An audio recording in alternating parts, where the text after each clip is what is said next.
Man, so I was sitting here, when we put together this whole rebrand of the Live with Leaders, I was thinking, what makes a good leader? Who is somebody that you would follow? And for me, it's someone who's constantly being innovative, constantly doing different things. That's exactly why I got Chris Wendt on here today with me. What's going on, Chris? Oh, same old, man. I really appreciate it. Really appreciate it. Appreciate the invite, man. Yeah, no, it's always a good time. We always do these Bankers Cup events. Shout out, got my hat right before we go live. I'm like, I needed to do this. But that was really the first thing I started thinking about. Like I said, these differentiating factors, like what makes your business, like what you do unique. And man, even when you put on a golf event, you can't make it like everybody else's golf event. You have to go out and do the Ryder Cup-style and do that. So walk me through a little bit of the process. Like, what was your mindset going into that when you started putting this event together? Oh, I'll tell you what, it was pretty simple, and you nailed it. Throughout the years, and I've been doing this for about 20 years in the land surveying space. And, throughout the years, I would be a part of multiple industry golf outings every year. To the tune of probably, between 14 and 15 of them. And they're all great, But the one thing I noticed is that they're all the same. Every one of them is identical. And not a lot of them were had the ability to capture, the right people for, the sponsors and the affiliates to get in front of. So my goal was to do something completely unlike anybody else has done within our industry. So that's what I did. That was my mindset going in. Different, fun, and let's see what we can capture. Fortunately, it worked. So I went in. I completely abandoned the whole 4-man scramble format, which everybody does. Yeah. I locked out. I eliminated the ability for anybody and everybody to come in and play and put a team in. So I essentially locked out the majority of our industry.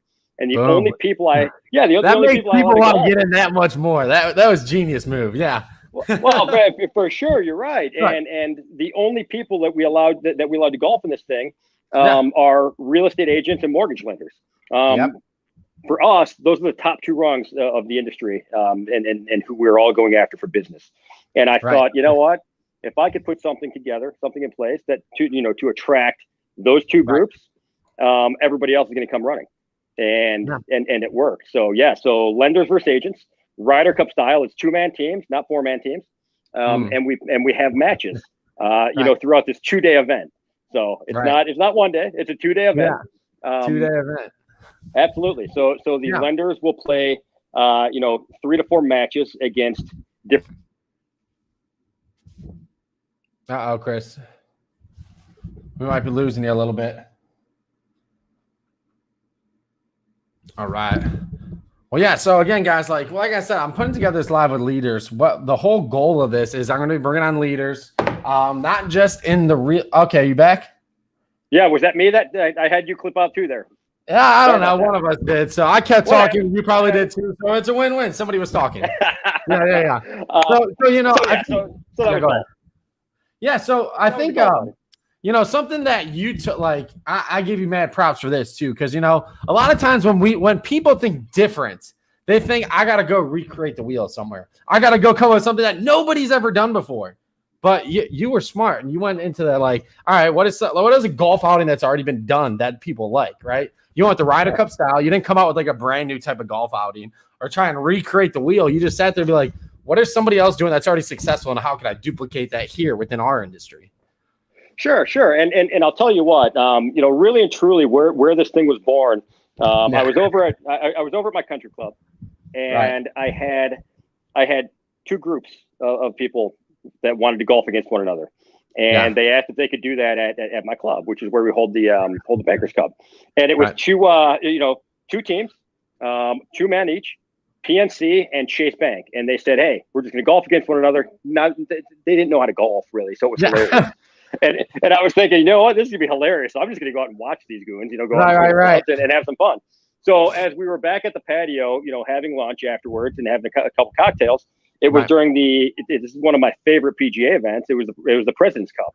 Yeah. And we're watching this, and I looked at these guys and I go, guys, why can't we do this format within our industry? And they're like, yeah, that's because it won't work. You're nuts. I said, well, okay, well then watch me do it. So that was really where it was born. And Obviously, like I said, the two-man teams are lenders versus agents. So anyway, it works. That works out really well too, because let's face it, there's like a little rivalry between us. So, they got a little bit of rivalry. You said the two top rungs. The agents are like, yeah, we're the top though, and I'm sure lenders are saying the same exact thing, right? Exactly. We've got the houses, yeah, but we have the money. Right. So like you got to have them both. You do have to have them both. I thought it was great how the way, and it's even better that you pair the lenders with the agents too. Like the format that you did, it worked out really nice. And then even transitioning. I said the same thing. I was one of those people at first when you said, I'm going to do a hockey event. I'm like, dude, you're fucking crazy. You're crazy, man. But here you are pulling this together, getting all these people chipping in. And it's just amazing seeing what, I think that's what that differentiation does. It inspires people, gets people excited. It gives them something to look forward to, So many times it's just the same things every year. You know what events are coming up. They're already done. And most people won't even think to be like, well, like you said, you saw the President's Cup. You're like, I want to do that. Like, why not? Nothing's stopping me. So the hockey event. How in the hell did you think about to do a hockey event for our charity? Like, I've never heard of that before. Yeah, nobody has. So I mean, and like you said, these events, it's almost like, hey, if you've seen one, you've seen them all. If you've gone to one, whatever. Yeah. So I thought to myself, okay. How off the wall can I possibly be? What can I create that is just so incredibly, well, for lack of a better term, stupid? And I thought, you know what? Hockey was my life growing up. I played the sport for 20 years. I was very passionate about it. And I thought, you know what? I don't think there are too many people within our industry that wouldn't like to see a bunch of agents and lenders strap on skates and go out and play hockey. Because if anything, it's going to be hilarious. And we were about to have that halftime. I always say halftime between the periods, whatever. Halftime, half court. I'm going to say this probably like forever, so just let it go. But we were about to have that halftime with me and Joel going around the ice. We were about to do that race around the ice. That was going to be interesting too. It's hilarious how this whole thing blew up. I mean, it started out as a stupid idea. We brought a group of people together. We sat down, had a little brainstorming session, and before you know it, there's like 25 sponsors. You've got players coming in from everywhere, and we've got four professionals from literally other countries. We got people flying in for this event. It's absolutely hysterical, and I think the biggest thing is it's so off the wall that people are kind of thinking we have to see this, Right. And it's gone from a local rink to now potentially being at an arena. We'll kind of see how that plays out. COVID pushed this whole thing back quite a few times. I remember scrambling at first because it was like, let's get it in, and then all of a sudden, that was like right on the when things were starting to shut down. There's absolutely nothing we can do about that. It just keeps getting pushed back. We got the hats, we got more gear. Yeah, we've got the hats, we've got the jerseys. I mean, the jerseys, man. Woo! The jerseys, yeah. You can see a couple of them behind me here. You're showing off now. Yeah, this is the team right here. The black jerseys. They're probably going to win, most likely, I would think. I got a bone to pick with the head coach here. We'll talk about that later. A little rivalry going on right now, but yeah, keep going. Yeah, no. So it's going to be fun. So we're basically hosting a real estate industry hockey tournament. Again, it's lender versus agent team. And it's been fun because it's just so different, and it just blew up so fast. And we've got so many lenders that bought in with the sponsorship, so many real estate brokerages that bought in. People coming from all over. It's really exciting. Man, and again, just coming down to this, like the different promotions and different events. I love the way you do it because it's exactly like it's a lot of the same principles we tend to follow, right? Like we look at our overlays, we go to the news, we check out these other places to figure out how we're going to do this. We're thinking about what are some different ways we can promote the hockey. Well, let's do the draft night, So we promoted the draft night and we just had it live, and we just figure out as we go. You set I love that, man. You set the date, and then we're like, all right, let's do everything before this date. It's got to be done. I don't know how it'll be done, but it'll be done. It's going to be done. It's got to be done. The draft was hilarious. The draft was a lot of fun, man. That was a lot of fun. It was just like, all right, yeah, let's just all meet up at Shinto's. Let's get a couple drinks and let's go live. It sounds like a fantastic idea. Absolutely nothing can go wrong with that equation. Nothing at all. What could possibly go wrong? And a camera. Those are always going hand in hand, I mean, who the hell's ever had a real estate industry draft? Nobody. It doesn't happen. So make it so with off both the wall coaches and players like dogging each other on the. Yeah, we were going back and forth. That was a good time. Yeah, that was really good. Yeah, but there's something else I want to get into here, and this is something I don't know if it's been said on a live camera before. So I want to kind of go into. Well, first, I do need to say this, Chris.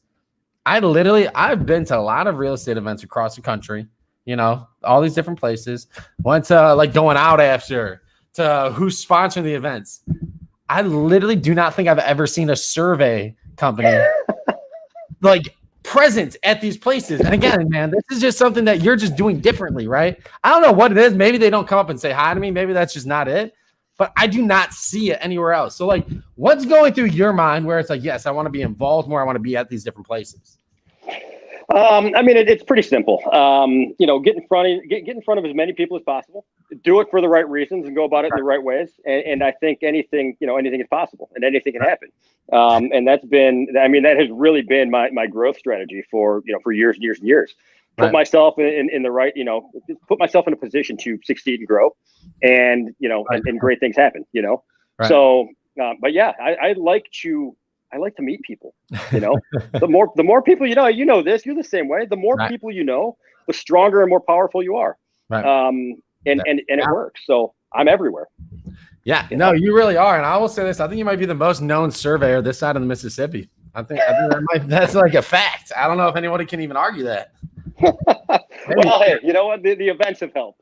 Yeah. Hey, no, the events have definitely helped. Like I said, you literally got people flying in for these events. No, it's always a great time. So, what always intrigued me from even our first conversation was just the way that you're saying you looked at the industry, like the survey industry as a whole, differently. And you guys have been changing up. And again, so talk to us about who you guys are first, and then kind of what you guys do different. So Exact land surveying. And I started about 20 years ago, and it was really just kind of a means to make some money at first. I was in college. I needed to pass the time. I needed to make some extra money, and I kind of fell in love with it. I started out in the field, doing the actual survey work. I met the owner of the firm at the time in a hockey locker room. We were playing in a men's league together, and one of my buddies was going to St. Louis. He overheard a conversation, and before you know it, I have a job here in Cleveland, and like I said, just doing the survey work, and eventually it got to the point where I was thinking to myself, okay, I don't want to say it was boring, but I wanted more. Like I said, I was in college, so I was shooting I wanted more for myself. So kind of took over the books from there, and we took off, and throughout the years have kind of tweaked, our business model and the way we go about capturing market share and, the reasons behind that and whatnot. And it really took off. So, but yeah, we're Exact land surveying. We are the firm in 6 different states at this point, and things have been wonderful. But we focus on in Ohio what are called mortgage location surveys. So anytime the title changes hands, for the most part, these location surveys are done in order to delete the standard survey exception. And it's all boring. It's like we could have a really boring conversation about this. I don't want to put you guys to sleep though. So yeah, okay. We survey land. The main difference is you guys are doing something a little bit different. And guys, definitely contact Chris. I'm tagging him in this post. I'm putting him in here. What states are you in? Just so the people out there know. Oh, gee, that's a good question. I don't even know at this point. No. So, our biggies are Ohio, Illinois. So you got 6, man. I know it might be tough. I know you just hit that number. I won't say on the live. I don't know if you want me to put that on.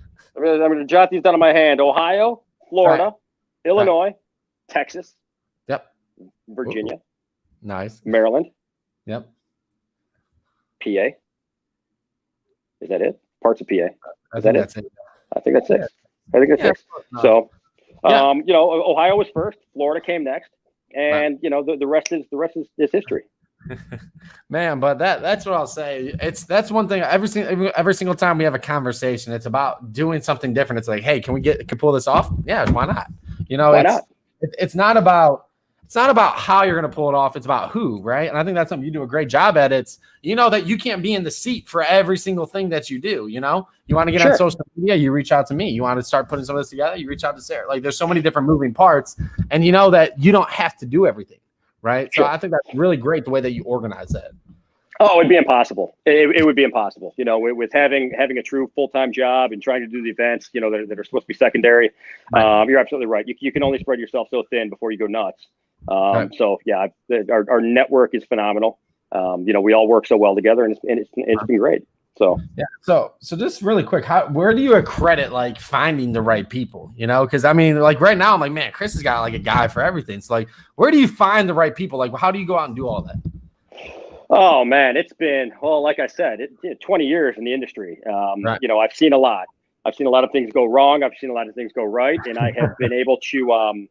I've been very fortunate to meet a lot of very influential people who just do things right. And when I say right, I mean just ethically, all for the right reasons. You know, and I've always lived by, you know, just kind of, if you do right by people, the rest is going to fall into place, right? And there are a lot of ways within our industry that you can really, really harm the consumer and screw people over. And I've seen it happen, and I can't stand it. So, you know, do things for the right reasons, go by the book, be ethical. And you know, you can't really lose. And it's very easy to see who does that and who doesn't. And when you're out in front of people, you can see very easily, okay, that's the type of person that I want to, you know, mentor or be around.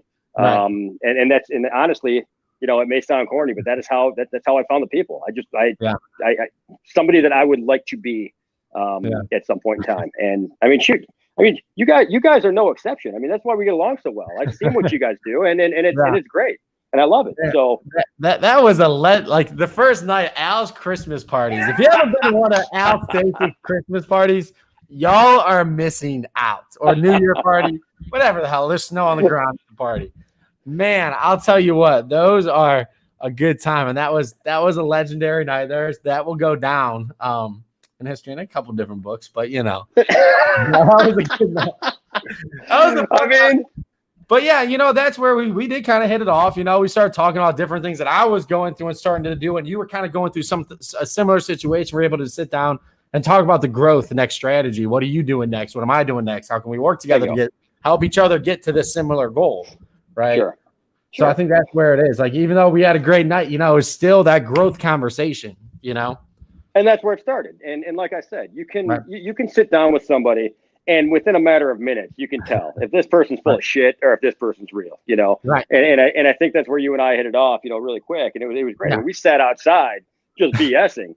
You know, I didn't know who you were. You didn't know who I was. Right. You know, it started out over having some laughs, you know, poking fun at a couple of people, you know, for the right reasons, you know, just having some fun.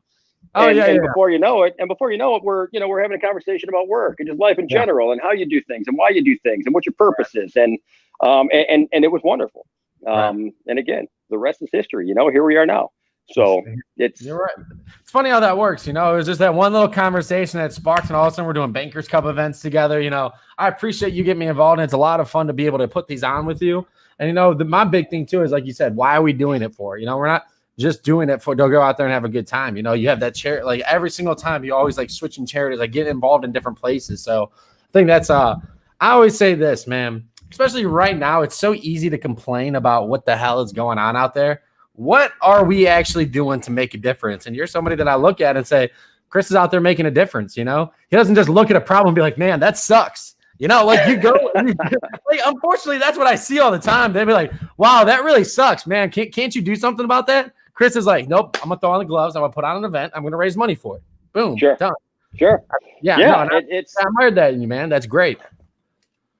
I appreciate it. You know, it's almost become, I've almost become more passionate about doing that than, you know, just my job in general. And it was easy to do. You know, I remember I was sitting down having a conversation with my wife. This was years ago. And I told her, I'm like, you know what? I just don't really feel like I'm making enough of a difference. Obviously with my job, you know, we all work together and it's great. But what I was actually doing in my mind wasn't really serving much of a purpose outside of, you know, providing a required piece of real estate transaction, right? Right. And I felt the need to kind of do more for people, less fortunate or other, and that's where the charity stuff came in. And I love it. I mean, it allows me to sleep at night. I love raising money for good causes. The people that come together to help out, you jumped on board right away. It's been phenomenal. It's such a good feeling cutting that check and saying, and sitting back and saying, my God, look at what we did, Yeah. So it really is. And I think that was actually something, now that I think about it, that first night, that's when I was first starting Agents Act, Agents Against Child Trafficking. Bingo. So I was really passionate about that. You were passionate because I think you just had that first event this year, right? That was your first Bankers Cup that year. Right? This was the third Bankers Cup, and we met like two or so years ago. Yeah. So I remember you were telling me about like what it was and like where you wanted to go with it. And you're like, man, we need social media. Like, I'm in. I don't even think we didn't. I didn't even know too much about it. We're just like, all right, here's how I'm going to do it. Here's how we're going to do it. Let's go. All right, like let's just go. Yeah. So yeah, man. So it's been a lot of fun working with you on these different events. And like I said, I was looking at what does a leader mean to me, and it's somebody who constantly does things different, takes the helm, and says, I'm not going to look at a problem. I'm going to find a solution for it. So I thought you fit that mold really good, Chris. I appreciate it, and you do it for the right reasons. Do the stuff for the right reasons, and you can't possibly fail. And I think that's what we've done. Yeah, that's so true. And especially I feel like that goes into finding your tribe, finding your people. I always say it's not about what or how you're going to solve a problem. It's who do you need to talk to solve the problem, right? Bingo. A good chance that somebody out there has been through it that can help you through it, or has the answer in a matter of seconds if you could just make that phone call. Yeah, I mean, I think anybody's going to have a pretty tough go at life in general if you don't have people that you can lean on, that you can believe in, that believe in you back and give you an honest answer and give you advice. And like I said, I've been fortunate, man. I can call people that are just great people, and they're not going to feed me a lot of shit. They're going to say, this is what you need to hear right now. You may not want to hear it, but this is what you need to hear. Get your shit together and figure it out. And, you've done the same thing. It's been wonderful, Yeah, no, you're right. That's how I was kind of laughing about. Like, you know what? I've had that talk with some people when I didn't get the answer I thought I wanted, but it was the answer I needed. So I'm like, you know what? You're right. Like, I fucked that up, or like I should have done this differently, or just figuring out the solution. I think Chef Black always says that accountability is the highest form of love. I'm gonna hold you accountable. You say you're gonna do something, it doesn't happen. What's going on, man? And I think that is one of the easiest ways to see, somebody's true intentions. If they're feeding you a line of bullshit and they're going to tell you what you want to hear, sorry, I'm out. Well, you better be every idea you have is a great one, right? Like, I know that is for damn sure not to, because it's a terrible one. But it's just being able to bounce it off the right people, talk to the right people about it. Hell, even be able to make that call and talk about it. Sure. And it's translated into, everything that we do at this point. I mean, it's not just the Bankers Cup, but the way we do business in general. Right. We tweaked our entire model at this point is so far above and beyond and just different than what anybody else does. Yeah. From how we do what we do to the purpose and who we're going after.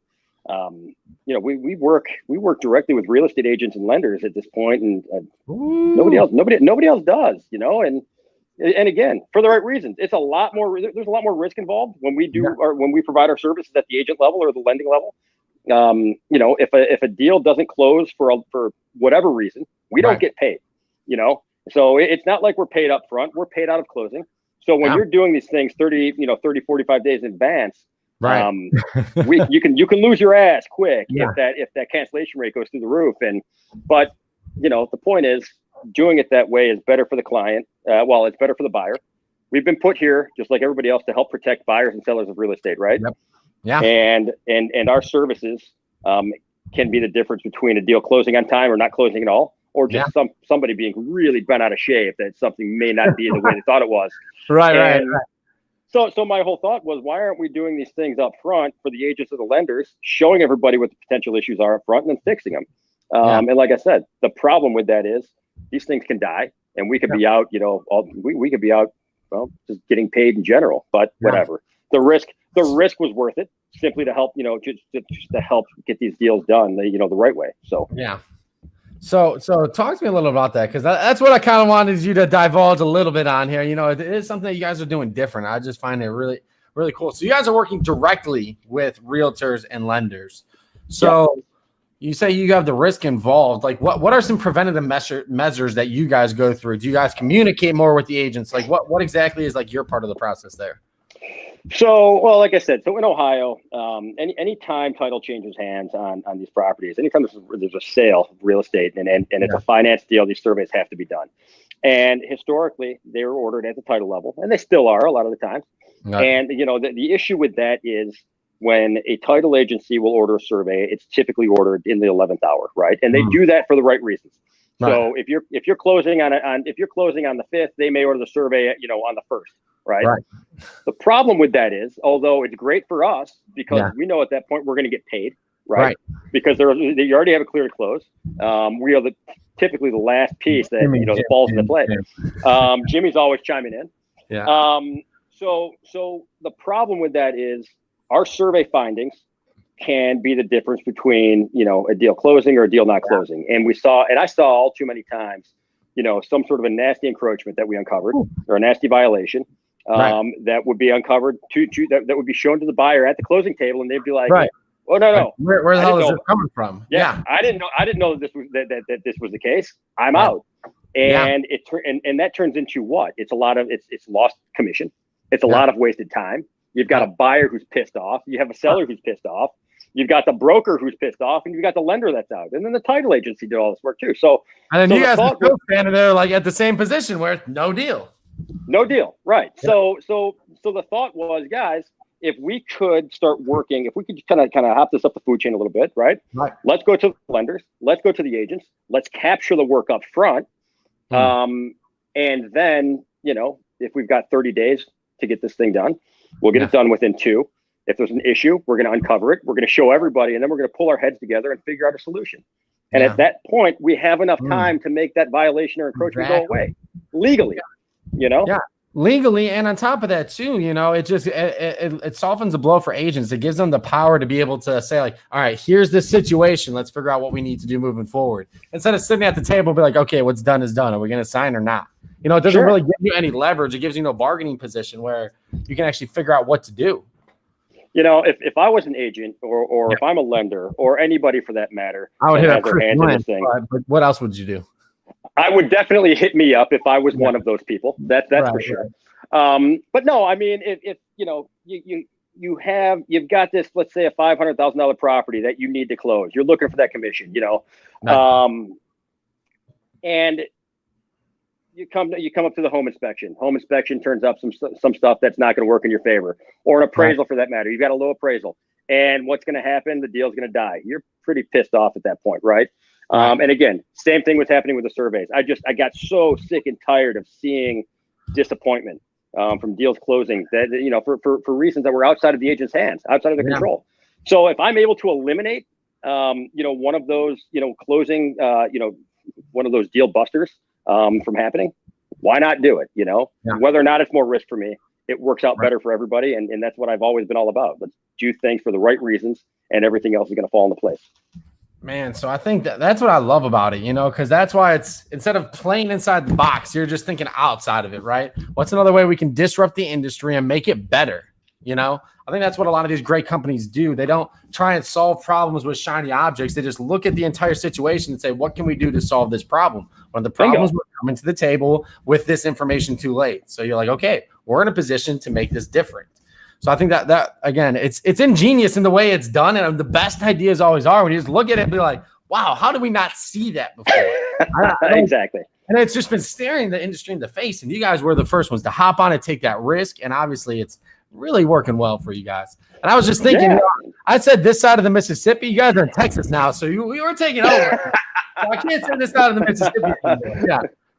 We're west of the Mississippi. West of the Mississippi, east of the Mississippi, the whole damn country. Chris Wendt, the most known survey. Mark my words. We're east of the Mississippi. We're west of the Mississippi. We're everywhere Mississippi. Yeah, right. We're not currently in Mississippi. Mississippi, so right. So Mississippi agents, don't order stuff from us. We're not there yet. Give me some time. Hey, if enough people send them letters, we'll think about opening up there. Bingo. Yeah. So it's been great. It's been great. The agents love it. Like you said, it's just a matter of taking a look at a situation and trying to make it better. Not that anything was broken; everything was fine.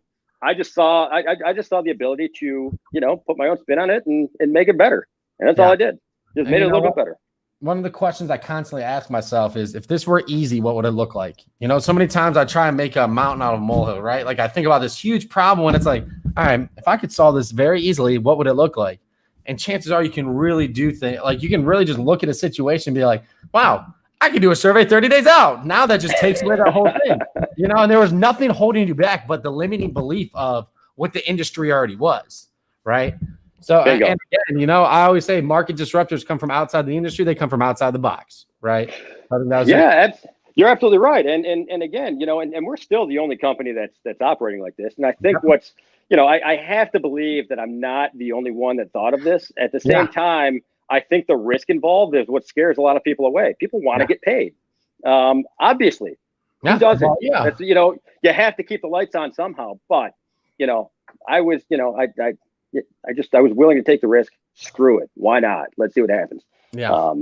And again, just because it's better for the consumer. So and now you're coming out alive and sharing the secrets, man. I'll tell you what, Chris Wendt brought the sauce. We're not talking his hot sauce that he makes every year. That's coming too. That's coming? Okay. That's coming too. Yeah. When's it coming? Give me dates, man. I heard your daughter made a hot sauce. Oh my God. It was unbelievable. It was unbelievable to the point where it almost pissed me off. And I'll tell you what. And I'll tell you what. These years, she just comes swatzing in. She's 8 years old, first of all, right? She wanted to make her own. I said, okay, I'll help you. She said, no, I'm going to do this on my own. I said, okay, I'm just going to supervise, right? Independent. She was grabbing these ingredients, and I'm like, you can't put that in there. She's like, Daddy, I got this. She made this sauce, her first one ever, and I have done who knows how many throughout the years, right? Right. And I tasted it, and I was like, oh my God, man, what in God's name did you do? It was absolutely delicious. I mean, I didn't even want to use mine anymore. It was just Selena's. Just my daughter's name, by the way, Selena. Right. So yeah, I mean, she came in, she started throwing stuff in the blender. Now, where she was really smart about this is that she wrote down her ingredients. I never did. That's a constant trait that men do not do. We just throw things together. How do we just do that? I don't know. I've had some very successful, what I consider successful hot sauces because they tasted pretty good. Right. And then I'm like, hey, this is great. How am I going to recreate? How the hell did I just do that? I have no freaking clue. No clue. Right. She every step of the way is writing down, you know, what she's putting in. She put in, you know, two thumbs of ginger, some salt, you know. Right. She threw basil don't in give there. away all the secrets now. Don't give them all away. That's a secret sauce right there. It's a secret sauce. In fact, here it is. Check this out. You know what? I wasn't kidding. Here's, you see that? Selena Sauce? Bam. That's the list. Is that great? Put that away. We're gonna make I know. Hey, right there. Hey, wait. After this thing goes live, after we're done with this, blur out that thing. So right. Freaking hilarious. Yeah, absolutely hilarious. So yeah, same concept though. You're like those sauces don't work. Like those type of spices don't work in sauce. You got somebody outside the box coming in there blowing it up. You know. She nailed it. I'm like, who the hell puts basil in hot sauce? I'm like, you're out of your mind. No, it worked. Yeah, it worked. Well. So, but yeah. So, you know, and that's another thing I do. I do these stupid hot sauce events within our industry. I mean, the hell does hot sauce? Who does that shit? Chris Wendt does, you know? And again, I think it's a place where you were talking about before, you know, you genuinely care about the connections, the people, and just be bringing people together for a good cause, good reason. You know, I really do. I really do. And I have told multiple people this throughout the years. I have some really great friends that work within this industry that I won't work with. Yeah. You know, simply because, you know, it kind of sucks in the sense that I'll get to a point with somebody where the relationship and the friendship means more to me than any sort of, you know, business relationship or professionally. Because you know what, it gets to a point where you can't put a price tag on a lot of that stuff. So I'll refuse at that point to, you know, really go down that professional path with people because I don't want it to interfere with the friendship. And that's just how it goes. You know? And I will say that I've seen it firsthand when you've discussed it out there. I'm like, that's a lot of business, but you're staying to your principles, man. And that's something that, again, I admire you for that. You know, just core values, principles. It's not that you just know them, you act on them, right? So I think that's when you really decide, like, make those decisions, right? Am I going to stick by my core values in this situation, or am I just going to go with what will feel right now? So I think that's great. You know, somebody that has strong core values, that's something that I always look for in business and friends as well.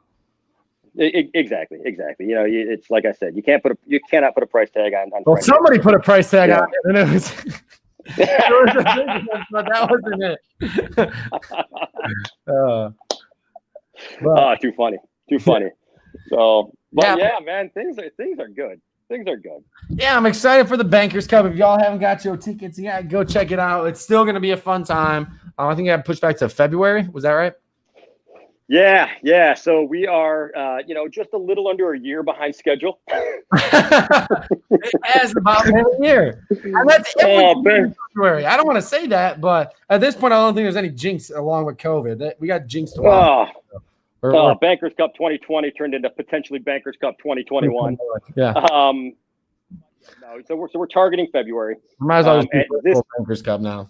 Virtual Bankers. Figure it out. For a virtual banker, yeah, exactly. You know, we'll jump on NHL 2021 and we'll just grab our controllers and we'll go. So, it's kind of funny actually if you sit back and you think about what we're waiting for right now. This is hilarious. We need to know for this event to happen, and for us to have an official date in place. We need the NHL to give us their official confirmed start date, so that the AHL can give us their official confirmed start date so that we can have the arena. Once that happens, we're in good shape. So, hey, Gary Bettman, if you're listening. No pressure, but the Bankers Cup is waiting on you guys. You know, I'm going to need you guys.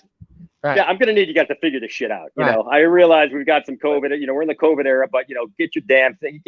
Get your league in place. Right. I need a date. The Bankers Cup is ready. We got guys waiting. You know, we've been practicing. We've been doing the whole shebang. We're ready to go. McManaman, I don't know if you're listening, but you're a dead man. Got that? I hope you know how to skate with your head up because we ain't on the same team anymore. Oh, no, you're not? Oh, no, he's out. He's done. He's white. He's white. I'm over there. He is on the True Lender, or the True Agent team. So, no, we're going to have a lot of fun. I'll start publishing the rosters again so that people can see. It's absolutely hysterical. Like I said, agents all over the place, lenders all over the place, and then we've got 4 pros coming in and playing.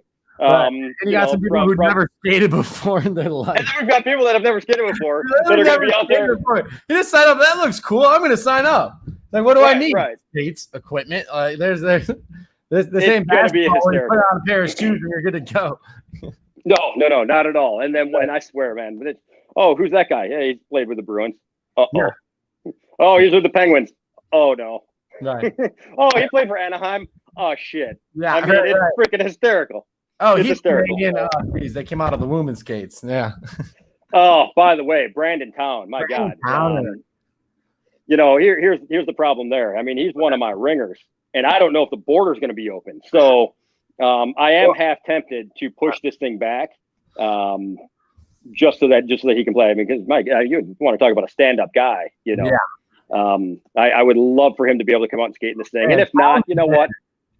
Bankers Cup 2.0. I will make sure that he is drafted on my team, and that's that. I'm going to skate with Brandon at some point. Brandon Town. No, he's talking about someone else who knows how to have a good time, but like same thing. You'll have those same conversations. I'll come back to it, but Towner's a good guy. Love it. Yeah.